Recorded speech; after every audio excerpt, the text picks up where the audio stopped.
আপুনি কিয় আসাম পুলিচত জয়েন কৰিব বিচাৰে বা আপুনি আসাম পুলিচত কিয় যোগদান কৰিব বিচাৰে অসমৰ জাতীয় খেল কি অসম আৰক্ষী কাম কি বা দায়িত্ব কি আপুনি এই চাকৰিৰ বাবে শাৰীৰিকভাৱে সাজনে মানসিকভাৱে সাজু যদি আপুনি এটা অপৰাধ কৰি থকা দেখি পায় আপুনি কি কৰিব নমস্কাৰ বন্ধুসকল স্বাগতম জনাইছো মোৰ ইউটিউব চেনেললৈ মই পল্লৱ গগৈ আজি আপোনালোকৰ কাৰণে নতুন ভিডিঅ' এটা লৈ আহিছো আজি আসাম পুলিচ এবিইউবি ভাইবাৰ টেষ্টত আপোনালোকক কি কুৱেশ্যন সুধিব পাৰে তাৰ ওপৰত এটা ভিডিঅ' লৈ আহিছো আৰু আপোনালোকক মই যিকিটা কুৱেশ্যন দিম 100% তেনেকুৱা কুৱেশ্যনে সুধিব আৰু আপোনালোকে তাৰ মানে ভাইবাৰ টেষ্ট দিবলৈ কি পিন্ধি যাব কেনেকৈ যাব এই ভিডিঅ'টোত দিয়া আছে আপোনালোকে যদি চোৱা নাই ভিডিঅ'টো চাই ল'ব মই ডেসক্ৰিপচনত দি দিম আৰু আপোনালোকে যিবিলাকে এবাৰ ভাইবাৰ টেষ্ট দিবলৈ পাইছে কংগ্ৰেচুলেশ্যন থাকিল বহুত কষ্টৰ ফলত এইটো পৰ্যায় পাইছে যাতে ভাইবাৰ টেষ্টটো ভাল হয় তাকে কামনা কৰিছো আৰু যিবিলাকৰ বেয়া হ'ল আপোনালোকে ৰিষ্টাৰ্ট কৰক আপোনালোকে নাভাবিব যে মই নোৱাৰিম বুলি বা মই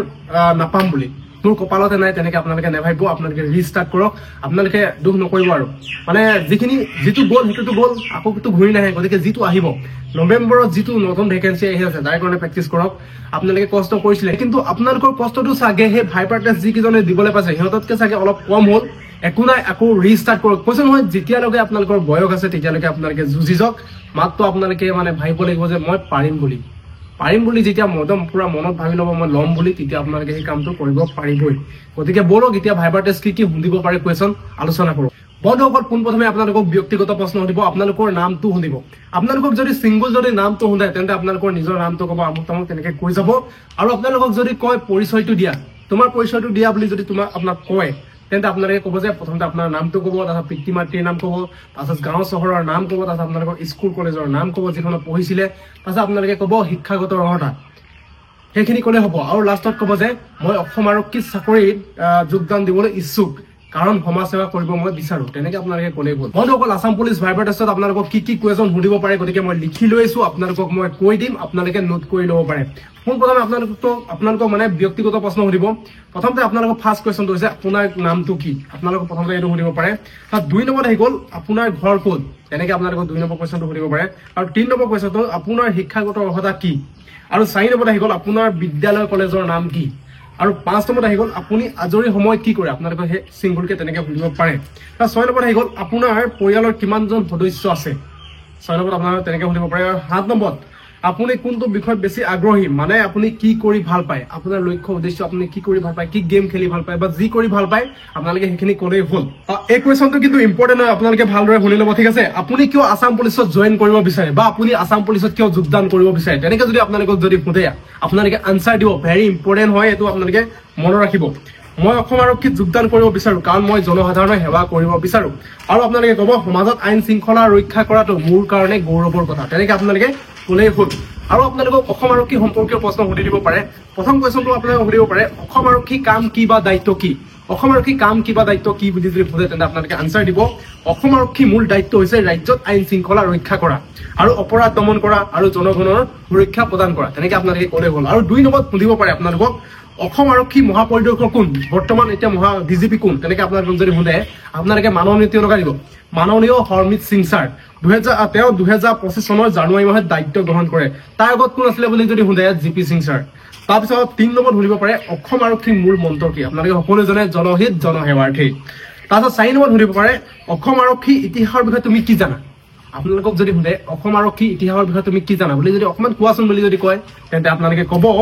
অসম আৰক্ষী 1826 চনত ইংৰাজৰ শাসনৰ সময়ত গঠন কৰা হৈছিল তাত 2 নম্বৰতে ক'ব আপোনালোকে 1861 চনত পুলিচ এক্ট অনুসৰি অসম আৰক্ষী ব্যৱস্থা প্ৰচলন হয় 1861 চনত পুলিচ এক্ট অনুসৰি অসমত আৰক্ষী ব্যৱস্থা প্ৰচলন হয় আৰু 3 নম্বৰতে ক'ব পাৰে আপোনালোকে 1881 চনত গুৱাহাটী ডিব্ৰুগড় হিলছৰ আদিত মিউনিচিপাল আৰক্ষী গঠন কৰা হয় 1881 চনত 5 নম্বৰ কুৱেশ্যনটো আপোনালোকক কৰিব পাৰে যে অসম পুলিচৰ দুটামান শাখা কোৱাচোন আপোনালোকক যদি দুটামান শাখা ক'ব কয় আপোনালোকে নিশ্চয় জানে আপোনালোকক মই হ'লেও কৈ দিছো ঠিক আছে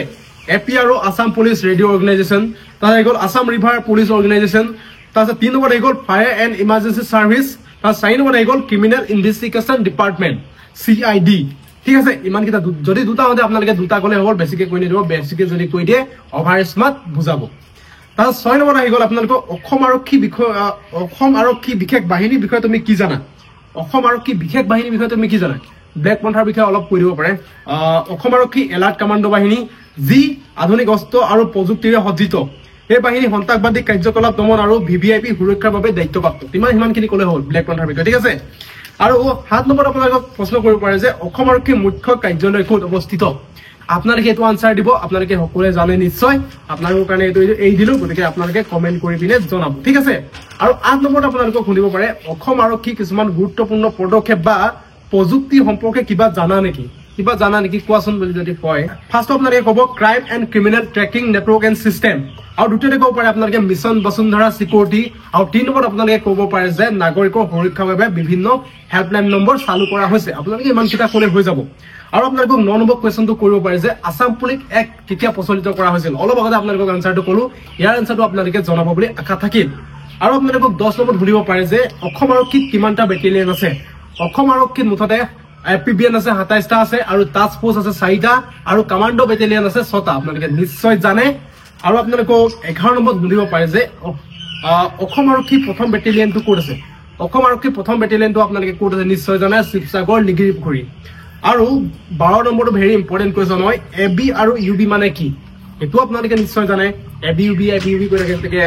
ABটো হৈছে আৰ্ম ব্ৰাঞ্চ আৰু UBটো হৈছে আনআৰ্ম ব্ৰাঞ্চ। বন্ধুসকল, অসম আৰক্ষীৰ ওপৰত আপোনালোকক এইবিলাক কুৱেশ্যনে সুধিব পাৰে। তাৰ উপৰি যদি আপোনালোকে যদি ক'ৰবাত যদি কুৱেশ্যন পায় তেন্তে আপোনালোকে চাই যাব। আৰু এতিয়া আপোনালোকক জিকে কি সুধিব পাৰে আপোনালোকৰ কাৰণে 20টা ইম্পৰ্টেণ্ট জিকে লৈছো, গতিকে আপোনালোকে ভালদৰে নোট কৰি ল'ব, ঠিক আছে। চিম্পল কুৱেশ্যন হয়, সকলোৱে জানে, কিন্তু আপোনালোকক মই মনত পেলাই দিছো। কিছুমানেতো নাজানিব পাৰে, মানে মনত নপৰিব পাৰে, সেইকাৰণে মনত পেলাই দিছো, ঠিক আছে। ভাৰতৰ প্ৰথম ৰাষ্ট্ৰপতি কোন নিশ্চয় জানে, ৰাজেন্দ্ৰ প্ৰসাদ।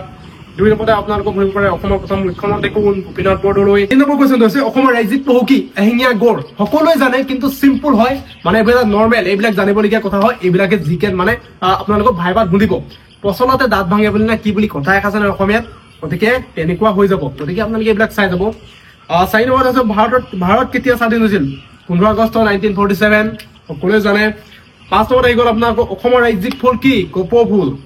6 নম্বৰত আহি গ'ল ভাৰতৰ সংবিধান কেতিয়া প্ৰচলিত হৈছিল, 26 জানুৱাৰী 1950। 7 নম্বৰত আহি গ'ল ভাৰতৰ ৰাজধানী ক'ত, নতুন দিল্লী। কাজিৰঙা ৰাষ্ট্ৰীয় উদ্যান কিহৰ বাবে বিখ্যাত, এশিঙীয়া গড়ৰ বাবে বিখ্যাত। 8 নম্বৰ। তাৰপিছত 9 নম্বৰ কুৱেশ্যন আহি গ'ল আপোনালোকৰ অসমৰ ৰাজহুৱা পৰিবহণ নিগমৰ নাম কি, ASTC হয়। তাৰপিছত আহি গ'ল 10 নম্বৰ কুৱেশ্যনটো আপোনালোকক সুধিব পাৰে যে ভাৰতত মুঠ কিমানখন ৰাজ্য আছে, 28খন ৰাজ্য আছে। 11 নম্বৰ কুৱেশ্যনটো সুধিব পাৰে যে ভাৰতৰ সংবিধানৰ সৃষ্টিকাৰী কোন, ডক্টৰ BR আম্বেদকাৰ। তাৰপিছত আহি গ'ল আপোনালোকৰ 12 নম্বৰ কুৱেশ্যনটো অসমৰ প্ৰধান নদী কি, ব্ৰহ্মপুত্ৰ হয়, সকলোৱে জানে। 13 নম্বৰ কুৱেশ্যনটো ৰংঘৰ ক'ত অৱস্থিত, কওকচোন, নিশ্চয় আপোনালোকে ক'ব শিৱসাগৰ, গুড। 14 নম্বৰ কুৱেশ্যনটো হৈছে ভাৰতৰ প্ৰথম মহিলা প্ৰধানমন্ত্ৰী কোন, ইন্দিৰা গান্ধী। 15 নম্বৰ কুৱেশ্যনটো শুনিব পাৰে যে ইউনেস্কো ৱৰ্ল্ড হেৰিটেজ চিটি হিচাপে অন্তৰ্ভুক্ত কাজিৰঙা কেতিয়া ঘোষণা কৰা হয়, 1985 চনত। তাৰপিছত 16 নম্বৰ কুৱেশ্যনটো আপোনালোকক কৰিব যে অসমৰ জাতীয় খেল কি, আপোনালোকে কি ক'ব। ঘপককে যদি কৈ দিয়ে আপোনালোকে ভলীবল, হকী, কাবাডী, তেনেকে কৈ দিলে নহ'ব। আপোনালোকৰ সেইটো মানে মাইণ্ডটো কনফিউজ কৰি দিব। কিছুমানে ঘপককে সুধি দিব, কৈ দিব অসমৰ জাতীয় খেল কি, ফুটবল কৈ দিব, তেনেকে কৈ দিব পাৰে, হকী কৈ দিব পাৰে। সেইকাৰণে আপোনালোকে ক'ব যে অসমত কোনো জাতীয় খেল নাই, কিন্তু প্ৰচলিত খেল কাবাডী, ফুটবল, হকী ইত্যাদি বুলি আপোনালোকে ক'লেই হ'ব। আপোনালোকৰ মানে মাইণ্ডটো চাবৰ কাৰণে আপোনালোকে তেনেকে সুধিব পাৰে অসমৰ জাতীয় খেল কি, ঠিক আছে। 17 নম্বৰ কুৱেশ্যনটো হৈছে ভাৰতৰ প্ৰথম মহিলা ৰাষ্ট্ৰপতি কোন, প্ৰতিভা পাটিল। তাৰপিছত 18 নম্বৰ কুৱেশ্যনটো হৈছে অসমৰ আটাইতকৈ ডাঙৰ লোক উৎসৱটো কি, বিহু। বিহুৰ বিষয়ে কিন্তু আপোনালোকক শুনা চান্সটো আছে, গতিকে আপোনালোকে বিহুৰ বিষয়ে অলপ ভালকে চাই যাব, ঠিক আছে। চাই যাব মানে অসমীয়া মানুহ আপোনালোকে জানেই। 19 নম্বৰ কুৱেশ্যনটো হৈছে ভাৰতত মুঠ কিমানখন উচ্চ ন্যায়ালয় আছে, বৰ্তমান 25টা উচ্চ ন্যায়ালয় আছে। তাৰপিছত 20 নম্বৰ কুৱেশ্যনটো হৈছে যে অসমৰ কোনবিধ নৃত্য বিশ্ববিখ্যাত, সত্ৰীয়া নৃত্য। 21 নম্বৰত শুনিব পাৰে যে ভাৰতীয় জাতীয় পতাকাখনৰ 3টা ৰঙৰ অৰ্থ কি। আপোনালোকক শুনি দিব পাৰে যে গেৰুৱা ৰংটোৱে কি বুজায়, গেৰুৱা ৰংটোৱে বুজায় যে সাহস আৰু ত্যাগৰ প্ৰতীক। আৰু 2 নম্বৰতে বগা ৰংটোৱে কি বুজায়, সত্য, শান্তি আৰু একতাৰ প্ৰতীক। আৰু 3 নম্বৰতে সেউজীয়া ৰংটোৱে বুজায় যে সমৃদ্ধি, উন্নয়ন আৰু ভৱিষ্যত প্ৰজন্মই জীয়াই থাকিবৰ বাবে শক্তি সুচিত কৰে। তেনেকে আপোনালোকে ক'লেই হ'ব, নিশ্চয় আপোনালোকে জানে এইখিনি। আপোনালোকক মই 20টা দিম বুলি কৈছিলো, কিন্তু ইম্পৰ্টেণ্ট ওলাই গৈ আছে, সেইকাৰণে আপোনালোকক কৈ দিছো। আপোনালোকৰ ভালৰ কাৰণে মই অলপ 25টা 26টা হ'ব আৰু, ঠিক আছে। এই ইমান দি দিছে বুলি এখন নক'ব, মানে 20টা গৈছিলে 25টা 26টা দিছিলে, তেনেকুৱা নহয়। আপোনালোকক ভালৰ কাৰণে মই দিছো। অসমৰ ৰাজ্যিক গছ কি, পালং গছ। 23 নম্বৰত আহি গ'ল অসমৰ কোনখন নদী লুইত নামেৰে জনা যায়, ব্ৰহ্মপুত্ৰ, আপোনালোকে জানে। ভাৰতত গ্ৰীণ ৰেভলিউচন কোনে আৰম্ভ কৰিছিল, ডক্টৰ MS স্বামীনাথন। 25 নম্বৰত আহি গ'ল ভাৰতৰ ৰাজ্যসভাত কিমান সদস্য থাকে, 250। 26 নম্বৰত আহি গ'ল ভাৰতৰ বৰ্তমান ৰাষ্ট্ৰপতি কোন, দ্ৰৌপদী মুৰ্মু। বৰ্তমান অসমৰ মুখ্যমন্ত্ৰী কোন, নিশ্চয় আপোনালোকে জানে, কমেণ্ট কৰিব আপোনালোকে এইটো। 28 নম্বৰত আহি গ'ল অসমৰ কোনটো উৎসৱ কৃষিৰ সৈতে জড়িত, Rongali Bihu. 29 IPC full meaning কি ইন্ডিয়ান পেনেল কোড 30 নম্বৰ আহি গল এনআৰসি মানে কি ইম্পৰ্টেন্ট হয় ন্যাশনাল ৰেজিস্টাৰ অফ সিটিজেন যি ভাৰতীয় নাগৰিকক চিনাক্ত কৰা এখন তালিকা হয় এনআৰসি ঠিক আছে জিকে কোৱেশ্যন আপোনালোকক তেনেকৈ কৰিব পাৰে গতিকে আপোনালোকে এনেকুৱা ৰিলেশন থকা মানে যিবিলাক জানিব লাগে আমি তেনেকুৱা কথা আপোনালোকে অলপ চাই যাব তাৰপিছত আপোনালোকক অসমীয়া ভাষা আৰু সাংস্কৃতিক বিষয় শুনি দিব পাৰে গতিকে দুটামান কোৱেশ্যন লৈ আহিছো আপোনালোকক মই কৈ দিছো ঠিক আছে অসমীয়া বৰ্ণমালা মোৰ কিমানটা আখৰ আছে একদম ইম্পৰ্টেন্ট হয় নিশ্চয় জানে আপোনালোকে স্ববৰ্ণত 11টা আৰু ব্যঞ্জন বৰ্ণত 41টা মোৰ আছে 52টা আৰু ব্ৰহ্মপুত্ৰ শব্দটো অৰ্থ কি ঈশ্বৰৰ পুত্ৰ 3 নম্বৰ আহি গল অসমীয়া ভাস্কৰ্য এটা উদাহৰণ দিয়া অসমীয়া ভাস্কৰ্য এটা উদাহৰণ দিয়াচোন বুলি যদি কৈ দিব পাৰে ঘপককে আপোনালোকে কি দিব ৰাভা নৃত্যৰ পুতলা তেনেকে ক'লে হ'ল তাৰপিছত আপোনালোকে শুনিব পাৰে যে কোনখন জিলা কিহৰ কাৰণে বিখ্যাত আপুনি অলপ কওকচোন বুলি যদি কয় তেন্তে আপোনালোকে অকমান কোনখন জিলা কিহৰ কাৰণে বিখ্যাত আপোনালোকে অলপ চাই যাব তাৰ বিষয়ে আপোনালোকে শুনি দিব পাৰে গতিকে কৈ দিব ঠিক আছে তাতে আপোনালোকে শুনিব পাৰে যে জ্যোতিপ্ৰসাদ আগৰৱালা কোন আছিল সাহিত্যিক এজনৰ বিষয়ে আপোনালোকে আপুনি কওকচোন তেনেকে যদি শুনে আপুনি সাহিত্যিক বিষয় আপোনালোকে মানে এজনৰ বিষয়ে আপোনালোকে ভালদৰে চাই যাব তাৰপিছত আসাম হিষ্ট্ৰীৰ বিষয়ে আপোনালোকক শুনিব পাৰে গতিকে আসাম হিষ্ট্ৰীৰ বিষয়ে অকমান চাই যাব আহোম ৰজা মহাৰজাসকলৰ বিষয়ে চাই যাব তাৰপিছত আপোনালোকক লজিক টাইপ কুৱেশ্যন শুনি দিব পাৰে গতিকে লজিক টাইপ কুৱেশ্যন কি কিনো শুনিব পাৰে বলক চাওঁ শুনিব পাৰে যে আপোনালোকক যদি 5জন মানুহে 5 দিনত এটা কাম কৰিব পাৰে তেন্তে 10জন মানুহে কিমান দিনত হেতু কাম কৰিব এইবিলাক কুৱেশ্যন মুখতে ওলাই গতিকে এনেকুৱা কুৱেশ্যন আপোনালোকক শুনিব পাৰে ইয়াৰ আনসাৰটো হ'ব 2.5 আপোনালোকক এটা দিছো আপোনালোকে এটো মানে আনসাৰটো কমেন্ট কৰি পিনে আপোনালোকে জনাব যদি 3জন মানুহে 6 দিনত এটা কাম কৰিব পাৰে তেন্তে 8জন মানুহে কিমান দিনত হেতু কাম কৰিব আপোনালোকে এটো কমেন্ট কৰি পিনে আনসাৰটো দিব ঠিক আছে আপোনালোকক লজিক টাইপ কুৱেশ্যন শুনিব হেতুটো 100% ফিক্স দুটা বা এটা আপোনালোকক লজিক টাইপ কুৱেশ্যন দিবই গতিকে মোৰ ফালৰ পৰা কুৱেশ্যন কেটামান লৈছো আৰু আপোনালোকক মই আনসাৰ কিটাও দি দিম গতিকে আপোনালোকে নোট কৰি ল'ব পাৰে যদি আপুনি এটা অপৰাধ কৰি থকা দেখি পায় আপুনি কি কৰিব তেনেকুৱা কুৱেশ্যন শুনিবই মই প্ৰথমে আনসাৰটো দিছো মই প্ৰথমে উচ্চ পদস্থ বিষয়াক খবৰ দিম তাৰ পিছত যিমান পাৰো সিচুৱেশ্যনটো কন্ট্ৰোল কৰিবলৈ চেষ্টা কৰিম তেনেকে আপোনালোকে ক'লে হ'ব তাৰপিছত 2 নম্বৰত আপোনালোকক শুনিব পাৰে যে আপোনাৰ সবাতোকৈ ডাঙৰ শক্তি কি আপোনাৰ সবাতোকৈ ডাঙৰ শক্তি কি বুলি যদি শুনে আপুনি কি ক'ব আনসাৰটো এনেকে ক'ব মোৰ সবাতোকৈ ডাঙৰ শক্তি হৈছে শৃংখলাবদ্ধতা আৰু সময়ৰ মূল্য বুজা মই যি কাম কৰো সময়ত নিখুঁতভাৱে সম্পূৰ্ণ কৰা চেষ্টা কৰো তেনেকে ক'লে হ'ব ঠিক আছে তাৰপিছত আপোনালোকক 3 নম্বৰ শুনিব পাৰে যে আপোনাৰ মতে এজন ভাল আৰক্ষী গুণ কি থাকিব লাগে এজন মানে ভাল আৰক্ষী গুণ কি থাকিব লাগে মানে গাত হেতু আপোনালোকক শুনিব পাৰে তাৰ আনসাৰ দিব সততা ডিসিপ্লিন কমিউনিকেশন স্কিল সহানুভূতি physical fitness problem solving leadership সাহস এইকেইটা বস্তু লাগিব সততা লাগিব ডিসিপ্লিনটো লাগিবই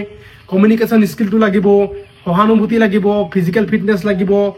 প্ৰবলেম এটা হল সলভ কৰিবলৈ তাৰ সেইখিনি শক্তিও লাগিব লিডাৰশিপ লব লিডাৰশিপ মানে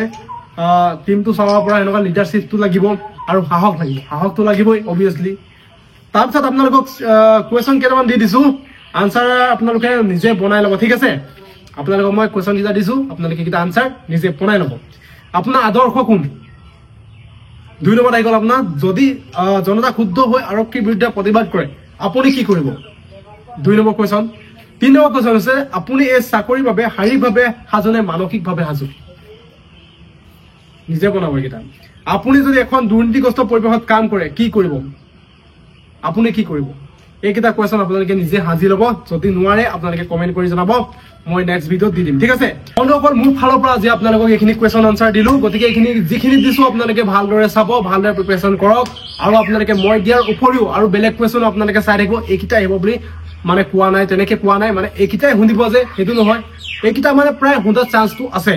গতিকে আপোনালোকক মই তেনেকে কৈছো আৰু আপোনালোকে বেলেগ কুৱেশ্যন চাই থাকিব ঠিক আছে গতিকে ভালদৰে প্ৰিপাৰেচন কৰি দিয়ক বেছি দিন নাই গতিকে আপোনালোকৰ 9 তাৰিখে ভাইবাৰ টেষ্ট হ'বই গতিকে বেষ্ট অফ লাক থাকিল সকলোৱে যাতে ভাইবাৰ ভাল হয় যাতে দেৰগাঁৱত লগ পাওঁ তাকে কামনা কৰিছো ঠিক আছে আজিলৈ বাই তেন্তে জয় আই অসম আৰু আপুনি যদি মোৰ চেনেলটো যদি নতুন কৰিছে তেনেহ'লে চেনেলটো সাবস্ক্ৰাইব কৰি ল'ব আপোনালোকে পাহৰি যায় গতিকে মই কৈ দিছো প্লিজ সাবস্ক্ৰাইবটো কৰি দিব